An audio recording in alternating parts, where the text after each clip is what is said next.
이 시간 하나님의 말씀은 시편 23편 1절에서 6절까지의 말씀입니다. 시편 23편입니다. 1절에서 6절까지의 말씀입니다.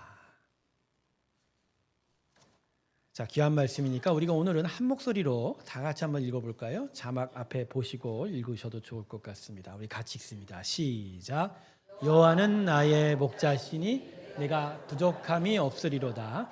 그가 나를 푸른 추밭에 누이시며 쉴 만한 물가로 인도하시는도다. 내 영혼을 소생시키시고 자기 이름을 위하여 의의 길로 인도하시는도다. 내가 사망의 음침한 골짜기로 다닐지라도 해를 두려워하지 않을 것은 주께서 나와 함께 하심이라. 주의 지팡이와 막대기가 나를 안위하시나이다. 주께서 내 원수의 목전에서 내게 상을 차려주시고 기름을 내 머리에 부으셨으니 내 잔이 넘치나이다. 내 백성의 선하심과 인자하심이 반드시 나를 따르리니 내가 여호와의 집에 영원히 살리로다. 할렐루야. 우리 하나님께 영광의 박수 올려드리겠습니다. 아멘. 오늘도 하나님의 크신 은혜가 저와 우리 예배 가운데 함께하길 주님의 이름으로 축원합니다. 잠깐 기도할까요? 하나님, 오늘 듣는 영혼의 길을 열어주셔서 하나님의 크신 마음을 깨닫게 하여 주시옵소서. 예수님의 이름으로 기도드립니다. 아멘. 성경이 우리 인생을 가리켜서 뭐라고 하냐면 나그네 인생이다 이렇게 말씀하십니다. 그런데 이 나그네에 담긴 뜻이 좀 깊은 뜻이 있어요. 한 두 가지를 좀 살펴보려고 하는데, 첫 번째는 역대상 29장 15절에 담겨 있는 의미입니다. 자막 앞에 나오죠? 자, 우리는 우리 조상들과 같이 주님 앞에서 이방 나그네 거류민들이라. 세상에 있는 날이 그림자 같아서 희망이 없나이다. 여러분, 이 말씀의 나그네는 이 땅에 영원히 살지 않는다라는 거죠. 잠깐 왔다가 사라지는 인생, 마치 그림자처럼. 그래서 덧없다, 허무하다, 헛것이다. 그래서 마지막에 뭐라고 하죠? 희망이 없나이다 이렇게 얘기합니다. 자, 두 번째 의미는 욥기 1장 21절의 의미인데요. 이르되 내가 모태에서 알몸으로 나왔사온즉 또한 알몸이 그리로 돌아가올지라. 주시니도 여호와시요 거두시니도 여호와시니 여호와 이름이 찬송을 받으실지니이다 하고. 자, 여기서 나그네란 말은 하지 않고 있지만 알몸이란 이야기를 하고 하나님께로 나와서 어디로 간다고요? 하나님께로. 근데 중요한 초점은 뭐죠? 알몸은 아무것도 갖고 있지 않다. 그러니까 우리가 이 땅에 나그네로 살면서 사실 많은 거 얻고 살고 누리고 가는 것 같지만 사실은 별거 없다. 아무것도 갖고 가지 못한다라는 거죠. 그러니까 두 가지죠. 영원히 살지 않습니다. 그리고 어떤 것도 소유할 수 없습니다. 여러분, 이러한 나그네의 모습을 구체적으로 보여주는 것이요, 집 나간 탕자의 비유입니다. 여러분, 집 나간 탕자의 비유 잘 아시죠? 둘째 아들이 아버지 재산 미리 받아다가 탐욕을 했는데 집 나가버립니다. 그런데 결국 어떻게 됐습니까? 탐욕 때문에 가진 것 모두가 다 탕진해버리고 나중엔 무슨 열매 먹고 살았다고 하죠? 돼지나 먹는 쥐염 열매. 그러다가 결국은 집으로 돌아가죠. 돌아갑니다. 뭐라고 합니까? 나는 아들로 받아주지는 않았지만 종으로라도 받아주겠지. 바로 그 받아주러 돌아가는 그 모습. 아버지께로 돌아가면서 가진 것 있는 거 다 써버린, 아무것도 없는 그 빈털터리의 그 모습. 바로 이게 이 땅에 살아가는 나그네의 모습이다라는 거죠. 제가 왜 오늘 이 나그네라는 주제를 여러분과 같이 나누고 있냐면, 오늘 본문 말씀이 시편 23편을 지은 다윗이 바로 이 나그네와 같은 삶을 살았기 때문입니다. 여러분, 다윗이 누굽니까? 이스라엘 왕국의 가장 유명한 왕, 하나님이 정말 사랑했던 왕. 그렇지만 그의 인생에는 수많은 시련과 고난이 가득했던 사람. 그래서 오늘 본문을 보면요, 나그네의 여정을 살아왔던 흔적들이 곳곳에 남겨져 있어요. 사망의 음침한 골짜기를 헤매일지라도 다닐지라도, 그죠? 원수의 목전에서 자기를 막 쫓아다니는 죽이려고 드는 사울왕 속에서, 사울왕의 위협 속에서 숱한 고난과 위기 가운데 생사의 갈림길에 서보았던 나그네의 인생이었다, 자기가 그렇게 고백을 하고 있는 거예요. 그런데 오늘 본문 마지막 절인 6절을 보면 다윗은 우리의 눈길을 끄는 흥미로운 고백을 남기고 있습니다. 자, 다시 한번 6절 한번 볼까요? 자, 6절 뭐라고 그러죠? 내 평생의 선하심과 인자하심이 반드시 나를 따르니. 뭐라고 그러죠? 내가 여호와의 집에. 자, 지금 제가 그랬죠. 다윗이 나그네 인생, 우리와 똑같은 그냥 나그네 인생을 살아왔는데 그는 뭐라고 고백해요? 내가 여호와의 집에 영원히 거하리. 근데 여러분, 이 영원히 살리로다가 미래로 들리잖아요. 내가 앞으로 영원히 살 거라는 그렇게 말로 들리는데, 근데 언어로 보면 그렇지 않아요. 이게 미래 완료라는 시제로서 과거도 그렇게 살았고 현재도 그렇게 살았고 앞으로도 그렇게 살았다고 얘기하는 거예요. 그러니까 계속 사울왕에게 쫓겨서 유다 광야에서 12년 동안 고통당하고, 그렇죠? 밧세바를 간음한 이후에 수많은 자녀들의 그 여러 가지 충돌로 인해서 정말 내적 갈등이 심했고, 나중에는 아들 압살롬이 반역을 해갖고, 그죠? 황망 중에 신발도 제대로 신지 못해서 맨발로 예루살렘 성을 도망가야 했던 그 나그네와 같은 다윗의 인생이었는데, 다윗이 이 노년에 지은 시에서 뭐라고 얘기해요? 나는 이전부터 지금도 그렇고 앞으로 하나님의 집에 계속 있어 왔고 있을 것이다 라고 하는 거예요. 그러니까 나그네인 건 맞는데 그냥 나그네가 아니라고 하는 거예요. 하나님의 집에 계속 살아온 나그네였다라고, 마치 자신의 인생을 부정하듯이 그렇게 고백을 남기고 있는 겁니다. 자, 여러분, 다윗은 도대체 무슨 인생을 살았을까요? 어떤 인생을 살았길래 고난과 시련이 가득했던 그 나그네 인생 가운데 왜 다윗은 나는 하나님의 집에 살아왔다라고 이게 고백할 수 있느냐라는 거죠. 오늘 시간에 이것을 좀 같이 살펴보면서 우리가 얼마나 하나님의 큰 사랑 가운데 살고 있는지를 깊이 깨닫는 은혜의 시간 되길 주님의 이름으로 축원합니다. 자, 다시 한번 본문 6절 보십시다. 자, 본문 6절을 보면 내가 여호와의 집에 영원히 살리로다라는 그 고백의 이유를 두 가지를 들어요. 하나님의 뭐와 뭐가 자기를 따른다고요?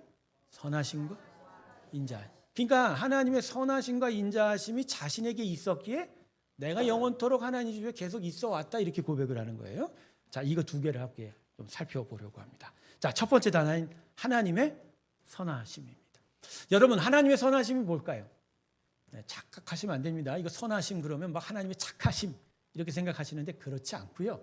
이 선하심이란 단어가 창세기 1장에 매우 반복해서 기록되어 있어요. 왜냐하면 이게 히브리어고 토브라고 하는데, 여러분, 하나님이 매일매일 창조하신 이후에 뭐라고 감탄하셨죠? 네, 내가 심히 보기에 좋아. 마지막 날에는 심히 좋아. 그 좋았더라가 이 토브예요. 선하심이에요. 근데 하나님이 왜 좋았더라고 감탄을 하죠? 예, 자신의 뜻대로 모든 만물을 빚고 만들었는데 그게 너무너무 좋은 거예요. 완벽한 거예요. 퍼펙트한 거예요. 그러니까 모든 만물이 하나님 뜻 안에서 완벽하게 이루어졌다, 그래서 좋았다, 이게 토브예요. 이게 선하심이에요. 그러니까 지금 이 창세기 1장에 사용된 토브로 오늘 이 본문의 말씀을 이야기하면 이런 거예요. 하나님 뜻 가운데서 나를 계속 온전케 하고 완전케 하는 그 은혜가 나한테 있어서 내가 여호와의 집에 계속 거하여 왔고 앞으로도 거할 것이다. 할렐루야. 네. 그러니까 그냥 하나님 선하심, 하나님 나한테 착하게 하신 이게 아니라 나를 완전케 하는 은혜가 나한테 있어서 나는 여호와의 집에 계속 거하여 온 것이다. 이렇게 얘기해요. 여러분, 이게 구체적으로 고백된 게 오늘 본문 4절의 말씀이에요. 자, 오늘 본문 4절 다시 한번 보겠습니다. 자, 본문 4절 같이 읽습니다. 시작.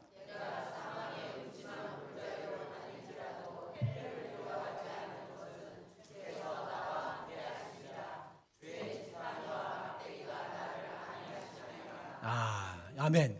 자, 그러면 이 하나님이 나를 완전케 하는 은혜가 다윗의 인생에 어떻게 적용됐는지가 이 4절의 이야기예요. 근데 이 4절 보면 두 가지 흥미로운 단어가 있죠. 주의 지팡이와 막대기. 여러분 이 시편 읽을 때 이게 도대체 뭘까 생각해 보신 적 있죠? 하나님은 영이신데 무슨 지팡이 갖고 다니시는 건 아니지 않습니까? 막대기를 가지고 다니는 건 아니지 않습니까? 그런데 오늘 여러분 이 본문이 결국은 목자이신 하나님에 대한 어떤 그 비유를 통해서 자신의 복을 받은 것을 감사하고 고백하고 있지 않습니까? 이 지팡이와 막대기는 당대의 목자들이 양을 칠 때 사용하는 도구들이었어요. 첫 번째는 막대기인데 막대기는 끝이 꼬부라진 막대기예요. 이걸 언제 썼을까요? 그냥 일자로 뻗은 막대기가 아니라 끝이 이렇게 꼬부라져 있어요. 이게 언제 쓰였을까요? 여러분 양이 비탈길에서 넘어져 갖고 저 골짜기로 빠져버리면 목자는 어떻게 해요? 그걸로 가지고 딱 목에 걸어서 끌어올린다. 끌어올린. 또 지팡이는요. 그건 일자인데 요거는 잘못된 길을 가면 양 엉덩이를 이게 좁히는 건 아니고요. 퉁퉁 쳐갖고 이렇게 옮겨 가라고 하는. 자, 여러분 다윗이 하나님의 선하심을 이 지팡이와 막대기로 왜 비유했을까요? 두 가지입니다. 첫 번째, 고통과 시련 가운데 위기의 도랑에 빠질 때마다 하나님이 하신 일이 이 꽃이 꼬부라진 막대기와 같았다는 거예요. 한없이 미끄러져가는 자신을 싹 걸어서 끄집어 올리잖아요. 수많은 위기 속에서도 나를 건져 내셨다는 거예요. 또 막대기는 지팡이는요. 잘못되고 순종하지 않고 어리석고 그릇된 길을 갈 때마다 하나님이 자기를 어떻게 하셨다고요? 톡톡 치셨다고요. 톡톡 쳐서 내 갈 길을 선하고 의로운 길로 잡아 주셨다.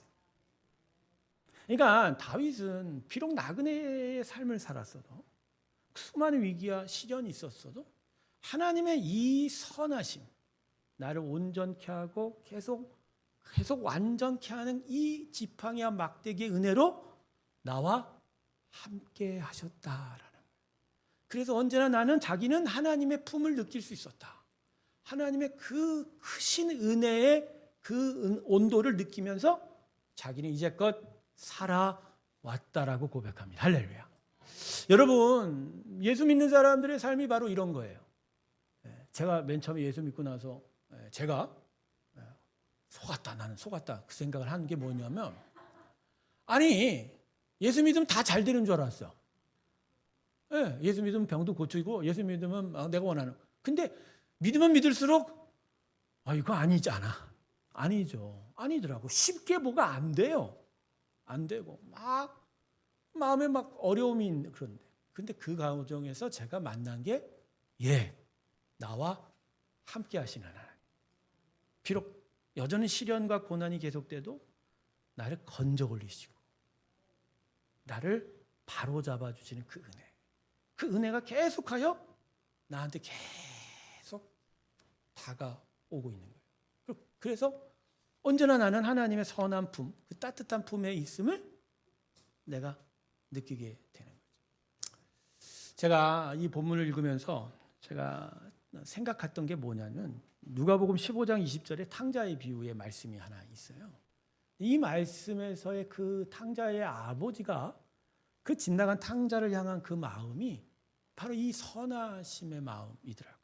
자, 우리 여기 말씀 자막 한번 볼까요? 누가복음 15장 20절 말씀 제가 읽어보겠습니다. 이에 일어나서 아버지께로 돌아가니라. 아직도 거리가 먼데 아버지가 그를 보고 측은히 여겨 달려가 목을 안고 입을 맞추니. 자, 이게 무슨 장면이냐면 이제 둘째 아들 집 나가서 다 탕진하고 막 쥐엄나무 열매 먹고 고생하다 결국 집에 갈 것을 결정합니다. 그래서 집으로 가요. 그런데 아버지는 마을 어귀 앞까지 나와 있어서 계속 둘째 아들 기다렸는데 저 멀리서 아들이 갑자기 보이니까 어떻게 해요? 보고 쫓아가 달려갔던 거예요. 근데 여러분, 그날만 아버지가 마을 어귀 나갔을까요? 아니죠. 그날만 나간 게 아니라 둘째 아들이 집 나간 후부터 계속 마을 어귀로 나가 있었던 거예요. 그리고 보이지 않는 그 둘째 아들 향해서 계속 그 간절한 마음을 계속 던져주고 있었던 거예요. 전 여기서요, 두 눈으로는 아들이 안 보이지만 그러나 자기의 마음의 시선으로는 여전히 아들에게 시선이 가 있는 아버지의 마음을 깨닫습니다. 그 아들이 어디서 무엇을 할까? 무엇을 먹을까? 어떻게 살까? 어려운 일은 없을까? 내가 건져줄 일은 없을까? 내가 도와주는 일은 없을까? 그 애틋한 마음으로 계속 아들을 바라보고 있는 그 시선으로 그 마을 허기마다 오늘은 아들이 돌아오지 않을까? 여러분, 하나님이 우리를 향하여 가지고 계신 마음이 바로 이 마음이에요. 우리가 계속 온전케 되기를 바라며 우리를 향한 그 마음의 시선을 거두지 않은 채 우리가 어디에 있든 어느 곳에 있든 어떤 상황이든 간에 우리를 향하여 건지시고 가르치시기를 원하는 하나님의 마음. 할렐루야. 여러분, 이 마음이어서 그래서 다윗이 오늘 그러잖아요. 용어에 하나님의 선하심과 인자하심이 반드시 나를 따르니. 반드시란 말이 성경에 별로 없어요. 찾아보면 압니다. 근데 이 부분에서 뭐라고 해요? 반드시. 그러니까 하나님의 선하심이라는 건요, 우리의 어떤 상황에도 불구하고 우리가 넘어졌건 우리가 도망치건 우리가 뭐죠? 멀어지건 넘어지든 실수하든 절대 포기되지 않고 중단되지 않고 멈추지 않고 우리를 쫓아오는 당신의 마음이다. 할렐루야. 여러분, 하나님이 여러분을 그렇게 사랑하고 계십니다. 보통 이게 어렵고 힘든 어려움 위기 가운데 처하면 하나님 과연 어디 계십니까? 물어보게 되지 않습니까? 바로 나의 위기를 건져주지 않고 나의 어려움 가운데 함께해 주지 않고 마치 저 멀리에서 바라보는 듯 아니면 아예 바라보지도 않는 듯하게 느낄 때가 참 많죠. 나는 막 어려워서 막 손발이 동동 굴르고 나는 정말로 힘들어서 마음이 애탔는데 하나님 과연 어디 계세요? 막 그럴 때. 근데 여러분, 그때 기억하세요. 나를 쳐다보고 계신 하나님의 시선은 결코 거두어진 적이 없어요. 그 모든 인생에 다 뜻이 있는 거예요. 그 과정마다 다 나를 온전케 하려는 하나님의 뜻이 있는 거예요. 그래서 넘어져도 때로는 안 잡아주기도 하는 거예요. 때로는 멀어져 갈 때도 살짝 지켜보기도 하는 거예요. 왜? 이 일을 통해서 우리는 결국 완전케 돼요. 그 토부 온전한 완성에 이르러 하나님께서 기쁘다 좋다라고 찬양할 때까지 기쁨을 표할 때까지 우리를 만들어 가시기 때문입니다. 결국은 붙들어 주시죠. 결국은 지키십니다. 결국은 함께 하십니다. 하나님은 우리를 향한 시선을 버린 적이 없기 때문에. 할렐루야. 이 하나님을 마음속에 다시 기억하시길 주님의 이름으로 축원합니다. 그래서 여러분, 오늘 이 6절 말씀은 마음에 깊이 새기세요. 내 평생에 주의 선하심과 인자하심이 반드시 나를 따르리니. 할렐루야. 괜히 돈과 부와 명예가 반드시 나를 따르게 이런 허탄한 거 보지 마. 뭐가 따라야 된다? 주의 인자하심, 선하심. 자, 우리 6절 말씀 다시 한번 외웁시다. 시작. 내 평생에 선하심과 인자하심이 반드시 나를 따르리니 내가 여호와의 집에 영원히 거하리로다. 아멘. 할렐루야. 아멘. 자, 두 번째 단어인 인자하심이 뭔지 한번 살펴보도록 하겠습니다. 여러분이 이 인자하심에 해당되는 히브리어가 헤세드예요. 헤세드. 근데 많이 들어보셨죠? 헤세드. 근데 이 헤세드에 맞는 적당한 한글 단어가 없어요. 그래서 성경 번역을 보면 어떤 때는 오늘같이 인자하심이라고 그러고 어떤 부분에서는 자비하심이라고 그러고 어떤 부분에서 긍휼, 어떤 부분은 사랑이라고 제각각 표현합니다. 그때마다. 근데 단어 하나는 아니지만 가장 좋은 표현 하나가 있어요. 그게 뭐냐? 바로 무조건적인 긍휼이다. 뭐라고요? 무조건적인. 그러니까 오늘 이 인자하심이 마치 할아버지가 인자해 그런 우리의 단어가 아니라 하나님의 무조건적인 긍휼인 거예요. 조건과 상황에 관계없이 하나님은 우리를 어떻게 여기신다? 불쌍하게 여기신다. 이 무조건적인 긍휼에 대한 고백이 구체적으로 담긴 오늘 본문 말씀이 5절 말씀입니다. 자, 5절 다시 한번 볼까요? 5절 다 같이 한번 읽어보겠습니다. 시작.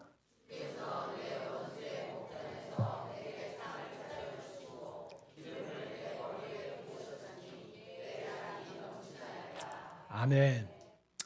사실 다윗의 인생은요, 결핍의 인생이에요. 그가 자랄 때. 여러분 이새의 집에 아들들이 모여서 사무엘 선지자가 찾아가서 왕으로 기름 부을 그 장면을 생각해 보십시오. 8번째인 아들 다윗이 그 자리에 있었습니까? 안 있었습니까? 당대의 선지자요. 사실 마지막 사사였던 사무엘이 왔다면 응당 모든 아들을 다 모아놓는 게 예의입니다. 근데 그 아들은 저 밖에 양치러 내보내고 장성한 7 아들만 태어났던 거예요. 여러분 이게 왜 그러냐면요. 아마도 다윗의 엄마는 다른 아들들, 형제들의 엄마와 달랐어요. 그러니까 정부인이 아니라 첩의 자식일 가능성이 있어요. 그래서 이 다윗이 항상 식탁에 가족들과 앉아본 적이 별로 없었을 거라는 추론이 가능해요. 그러니까 가족으로서의 대접을 제대로 못 받은 거죠. 여러분 그게 오늘 본문 보면 내 원수의 목전에서 내게 뭘 차려주시고, 여러분 이 상이 무슨 상이죠? 딴 게 아니라 그 상 말고 벌상이 아니라 벌과 상 그게 아니라 밥상이에요. 아니 원수의 목전에서 왜 밥상에 대한 이야기를 할까요? 원수의 목전에서 보상해 주십시오. 원수에게 원수에게 정의를 행해 주십시오. 이렇게 얘기 안 하시고 지금 뭐라고 얘기해요? 밥상. 궁핍한 거예요. 여러분 이 궁핍이 나중에 이제 밧세바를 범하게 되는 심리적인 요인이 되기도 하고 자녀들 간의 사이도 사실 이 부분에서 발생했다고 추론하는 사람들이 꽤 많거든요. 자, 지금 제가 여러분에게 얘기하고 싶은 건 뭐냐면 궁핍, 결핍으로 인해서 수많은 범죄와 실수들이 나타났던 인생이 다윗의 인생입니다. 여러분 사울과 보통 다윗왕을 비교하잖아요. 근데 사울은 악한 왕이고 다윗은 선한 왕이라고 생각하는 경우가 많아요. 물론 다윗이 하나님을 쫓았던 그 부분에 있어서는 상당히 칭찬받을 만하지만 그렇다고 해서 다윗의 죄악과 실수가 적었냐? 전 그렇게 안 봅니다. 오히려 사울 왕보다 더 많아요. 엄청 많아요. 밧세바와의 간음뿐만 아니라 이를 속이기 위해서 밧세바의 남편 우리아를 고의로 전장터로 보내 죽인 이 되게 큰 사건이죠. 거기다가 자녀들 잘못 가르쳐서 형제지간에 막 사륙을 방관한 일들 말입니다. 그죠? 그 와중에서 결국 나중에 아들 압살롬이 자기를 반역하는 일까지 생기지 않았습니까? 그리고 인구조사 하지 말라고 하는데 해버려서 3일 동안에 이스라엘 백성이 그죠? 전염병에 시달리지 않았습니까? 너무 많은 허물과 죄가 있었던 다윗이에요. 그런데 그럼에도 불구하고 하나님이 다윗을 어떻게 하셨죠? 어떻게 하셨어요? 용서하셨어요. 끝까지 용서하셨어요. 물론 그 용서 안에 징계는 있었어요. 그 자녀들이 계속 어려움을 당하는 게 바로 징계였지만 그럼에도 불구하고 하나님은 다윗을 버리지 않았어요. 구원해내셨어요. 그리고 그가 쓴 왕의 자리도 끝까지 지켜주셨던 거죠. 시편 23편 이 노년에 지은 시를 통해서 다윗은 그것을 깊이 깨달은 거예요. 자신의 작고 못나고 허물 많고 죄가 가득함에도 불구하고 날 버리지 않으시는, 날 구원해 주신 하나님의 은혜가 바로 이 무조건적인 은혜 헤세드였다. 이 헤세드가 있어서 내가 결국은 여기까지 살아왔다. 내 인생이 차고 넘쳤다. 이렇게 고백. 그래서 오늘 5절 말씀에 그렇게 고백하죠. 내 잔이 넘친다. 뭐라고요? 내 잔이 내 인생 넘치는 인생이 되었다. 성도 여러분, 나그네로 살면서 시련과 고난이 많았어도 그 인생 가운데 하나님이 채우신 것으로 인해서 그는 진짜 풍성함을 느낄 수 있게 되었다. 할렐루야. 예수의 사람의 인생은 바로 이런 거예요, 여러분. 예수의 사람의 인생은 그냥 살아가는 가운데 편리함을 가지고 부유함을 가진 것이 만족이 되지 않아요. 여러분 인생은요, 이 안에 하나님이 계셔야 참된 만족을 얻습니다. 사람을 만들기 그렇게 만드셨어요. 생기를 집어넣어서 하나님께 동행해서 그 하나님과의 교제와 하나님이 주신 기쁨으로야만이 참된 만족을 얻게 돼요. 근데 범죄에서 하나님이 빠져나가시고 이 안에 땀만 다른 걸 찾아서 만족을 얻으려고 해도 만족이 안 되는 거예요. 누가 그러더라고요. 돈은 벌면 벌수록 더 배고프다고. 맞나요? 맞아요. 맞아요. 음식은 먹으면 먹을수록 배고픈가요? 아니, 이렇게 많이 먹으면 계속 배불러야 되는 2-3시간만 지나도 또 배가 허전하. 그런데 하나님의 기쁨은 아니죠. 하나님의 기쁨이 들어오면 그 어떤 것과는 비교할 수 없는 참된 만족이 들어오기 시작하는. 그래서 인생이 고달프고 힘들어도 하나님이 이 안에 채워주시는 그 은혜로 인하여 오히려 내 잔이 넘치나이다. 내 잔이요. 여러분의 인생이 내 잔이 넘치는 인생 되길 주님의 이름으로 축원합니다. 여러분 내 잔이 넘치고 계세요? 예, 여러분. 우리가 살아가는 모든 시련과 고난이 우리를 어찌할 수 없습니다. 우리에게는 내 잔이 넘치도록 함께 하시는 하나님의 은혜가 있는 거예요. 그분이 나를 어떤 실수와 부족함과 연약함에도 불구하고 나를 세워주시고 나를 안아주시고 나를 강하게 해주시고 나를 인도하시는 그 은혜 말입니다. 그 은혜가 나를 계속 나와 함께 하는데, 그리고 그 은혜가 나를 계속 이 시간에 세워왔는데, 내가 지금 당장 어렵고 힘든 일이 있어도 그건 불편함이지 내가 못 살 건 아니라는 거죠. 성도 여러분, 여러분은 하나님의 이 크신 은혜가 계속 추적하는 인생입니다. 계속 채우시고 또 채우시고 또 채우시는 그 은혜가 여러분 가운데 함께하는 줄로 믿습니다. 제가 이건 안 하려고 했는데, 여러분 달마야 놀자라는 영화 있죠?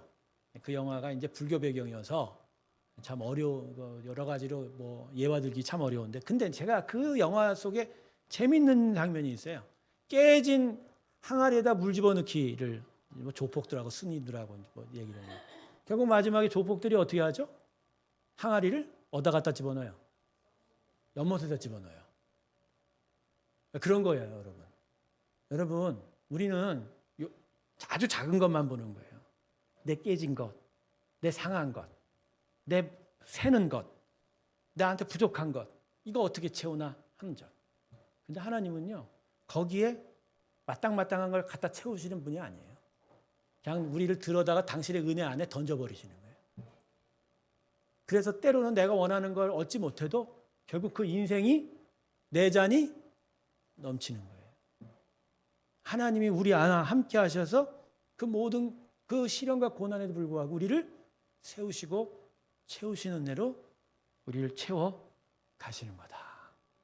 여러분, 하나님의 크신 은혜의 강물에 우리가 이미 잠겨 있는 줄로 믿습니다. 그 은혜가 오늘 여러분을 온전케 해줄 줄로 믿습니다. 말씀을 맺겠습니다. 우리 모두는 다 나그네입니다. 이 땅에서 잠깐 살다 갈 거예요. 그리고 아무것도 얻지 못하고 맨몸으로 갈 겁니다. 그래서 어떻게 보면 그림자 같은 이 인생 덧없고 허무하고 어떤 의미도 찾을 수는 없을지도 모릅니다. 하지만 우리는 예수 그리스도의 은혜 안에 비록 이 땅에 나그네지만 저 하나님 나라의 거주자가 됐습니다. 할렐루야. 그 땅에 있는 모든 것들이 우리에게 상속되어 질 겁니다. 그래서 우리는 이미 하나님의 집에 살고 있는 하늘의 거주자입니다. 그리고 그 하늘의 거주자이기에 이 땅에서 경험할 수 없는 하나님의 선하심과 인자하심을 오늘도 우리에게 주고 계십니다. 혹 힘들거나 어려울 때 꼭 기억하십시오. 하나님이 우리를 보시는 그 선하심의 시선과 인자하심의 은혜의 강물로 오늘도 함께하고 있다는 것, 그것을 믿으면서 더더욱 믿음으로 하나님을 향하여 나아가는 저와 여러분 되시길 주님의 이름으로 축원합니다. 기도하겠습니다. 감사합니다. 하나님, 우리를 선하게 대하시고 당신의 그 놀라운 인자하심으로 함께 하십니다. 이 은혜를 기억하며 어렵거나 힘들거나 고난이 찾아올 때도 더더욱 하나님을 의지하며 살겠습니다. 우리를 향한 당신의 크신 은혜를 다시 한번 허락하여 주시옵소서. 예수님의 이름으로 기도드립니다. 아멘.